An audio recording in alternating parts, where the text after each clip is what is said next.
অধিক মুনাফা লাভের উদ্দেশ্যে খাদ্য শস্য বা সাধারণ মানুষের প্রয়োজনীয় পণ্য সামগ্রী অধিক পরিমাণে আটকে রেখে বাজারে কৃত্রিম সংকট সৃষ্টি করা শরীয়তে সম্পূর্ণ নিষিদ্ধ।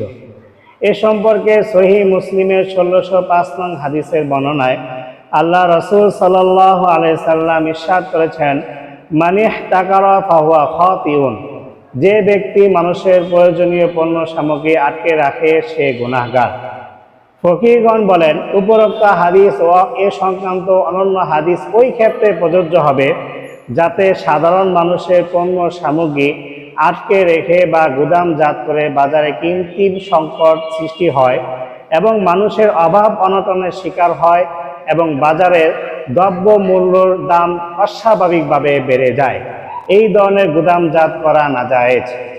সরকারের কর্তব্য হলো এই ধরনের গুদামজাতের উপর নিষেধাজ্ঞা আরোপ করা এবং সংশ্লিষ্ট ব্যক্তিদেরকে তাদের পণ্য বিক্রি করতে বাধ্য করা।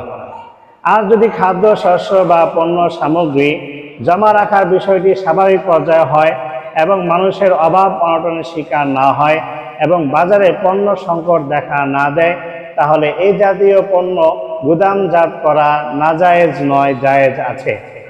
বাংলাদেশে যে সমস্ত অসাধু ব্যবসায়ীরা তাদের পণ্য সামগ্রী গুদামজাত করে বাজারে কৃত্রিম সংকট সৃষ্টি করে, আল্লাহ রাব্বুল আলামিন সেই সমস্ত অসাধু ব্যবসায়ীদেরকে হেদায়েত দান করুন, আমিন।